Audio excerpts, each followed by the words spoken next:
All right, so my first child was born in 2016. I had her in the hospital, did all the traditional OB care, everything that they told me to do, all the tests, everything like that. I actually had an ultrasound at every appointment in my last trimester because I was measuring small. And turns out everything was fine. But once I got to 7 centimeters when I was in labor, I was in the hospital bed, and they told me that I had to stay in the hospital bed. I couldn't move around.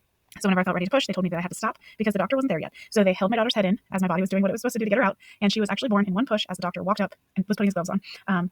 And unfortunately, I did end up tearing. I tore up instead of down like most people. So I ended up tearing my urethra, which was super painful.